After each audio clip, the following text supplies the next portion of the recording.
Do you miss the sex or the emotional connection? This doesn't make it into many breakup videos, but it's something I've seen in my clients and in myself. So let's talk about this, okay? Months after my breakup, after the journaling, after the closure letter that I wrote and burned, after therapy, after I had genuinely started rebuilding my life brick by brick, dating again finally came back on the table and I panicked. If I'm being honest with you, not because I missed her necessarily. I'd done a lot of work around missing her in that concept. I panicked because somewhere underneath my ribs was a very clear understanding that I'd have to learn an entirely new person from scratch again. The pacing, the signals, the emotional connection, the whole wordless choreography that takes months, sometimes years to build with somebody. We had gotten so good at each other. And I remember thinking with total certainty, I don't have that in me. No shot. I cannot do this again from ground zero. Okay. At first, I thought it was about just the sex, but it wasn't. Okay. It was actually that I had never in my life been that open with another human being, not even close. I let her all the way in, more unguarded, more seen, more genuinely safe than I had ever managed with anyone. And the sex was like that because of that. Okay? It wasn't technique. It was the absence of armor, which means the thing I was actually grieving was not a person's body. It was the only conditions under which I have ever fully put my guard down. Okay. And I knew exactly how long that had taken to build. I didn't say that out loud to anyone for a really long time, because how do you even open that sentence without sounding shallow or stuck or like you reduced the entire relationship down to sex? So let me go first.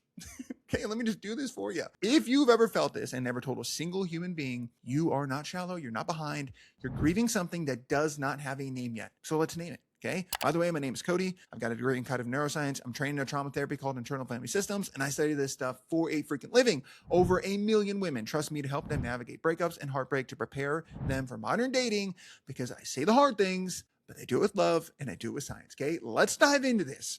You probably have felt this, you just have never said it. So let me guess. You've thought about dating again and felt your stomach drop, and you told yourself it was because you weren't ready. Or maybe you've pictured the first time with someone new and you felt dread where anticipation is supposed to live. You've done the math in your head. How long did it take for us to get good at each other? 2 years, 3 years, a couple months? I've got to do that again from zero, right?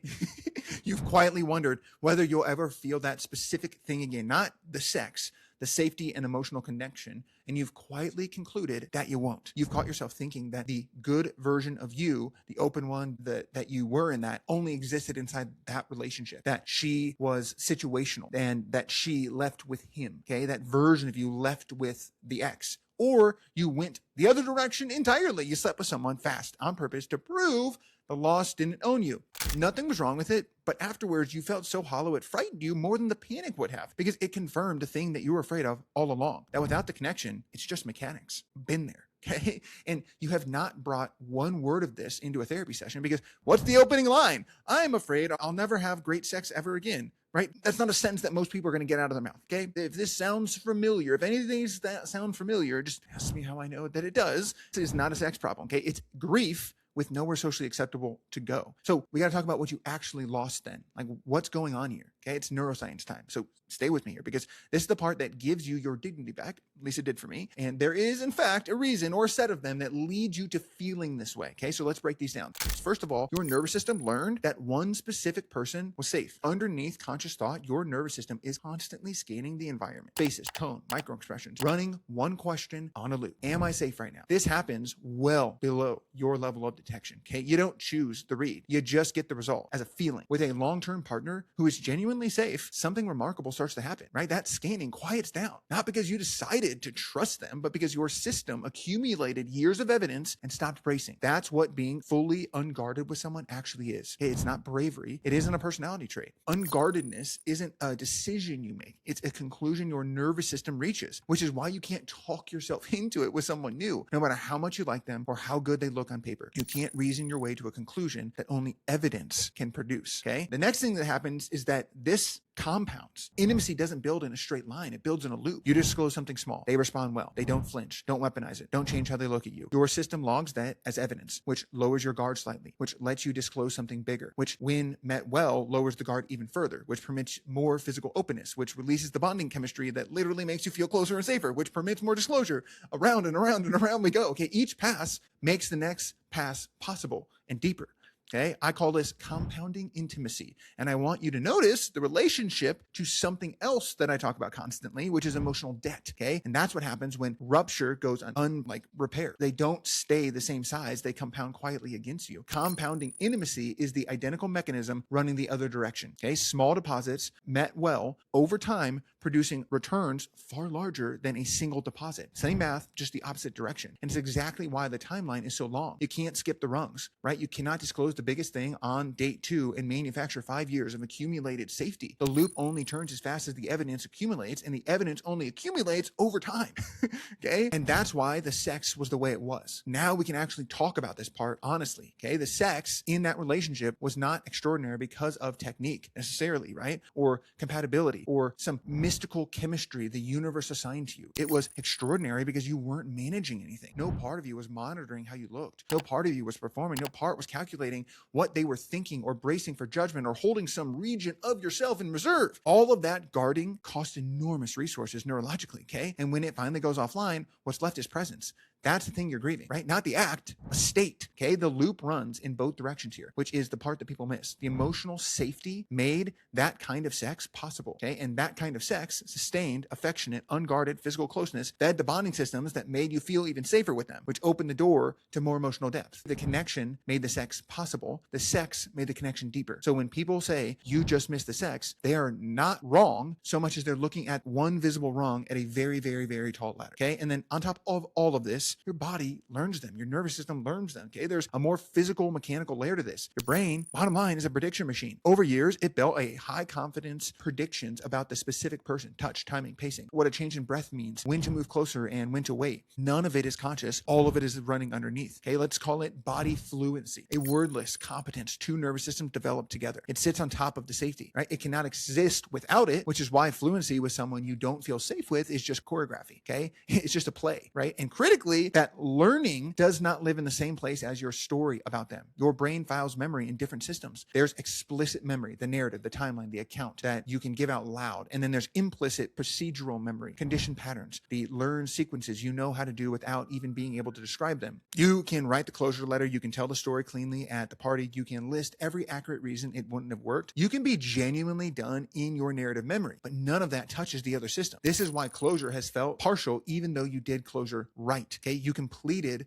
the cognitive layer genuinely. Gold star, great work. But nobody told you that there was a second one, okay? I've started calling it somatic closure. And insight is not the delivery mechanism. Experience is, okay? And now every signal is unmapped. This is the last piece of this conundrum, okay?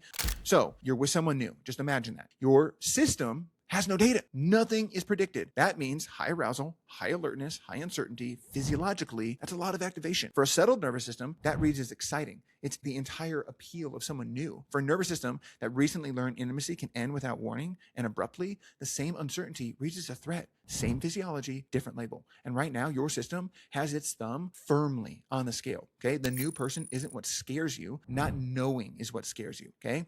The other conundrum that I see in this is why safety feels harder the second time. Because I could stop here. This would be a nice, beautiful, validating video, right? But you know I would never leave you hanging like that, okay? Because we both know there's something even harder underneath all of this, all the neuroscience, all the attachment style, don't we, right? After a brutal breakup, like a discard, where you're just dropped, okay, where the floor disappears, right? You don't get to start back over from the same level you went into that relationship. You start lower because the first time you were operating on a hypothesis that opening up all the way might be survivable. You didn't have proof either way, okay? And that lack of proof is kind of a freedom. But now you have proof. You have direct, encoded bodily evidence that you can do everything right, be fully open, be genuinely loving, and still get blindsided. Okay, your nervous system filed that. There's no denying that. Okay, it would be malfunctioning if it hadn't. So the next person doesn't just have to earn your trust. They have to earn it against a competing conclusion your body has already drawn. That's a steeper climb. And I'd be insulting you if I pretended otherwise. And in myself, right? Because I felt this and I'm feeling it presently in my dating life. Okay, bottom line, there's two conclusions here and only one of them is true. The false one, number one, is that opening up costs me everything. So opening up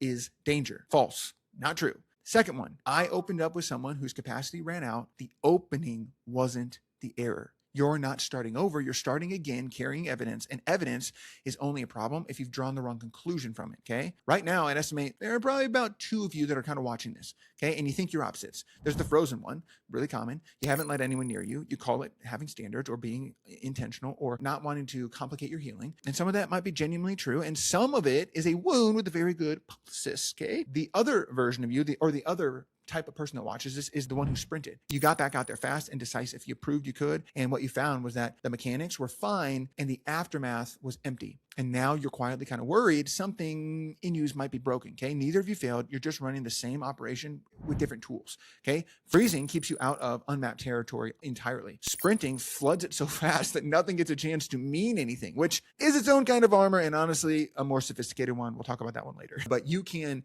be extremely physically available and completely emotionally sealed. Plenty of people live there for freaking years. Okay. Both are protectors solving the same problem.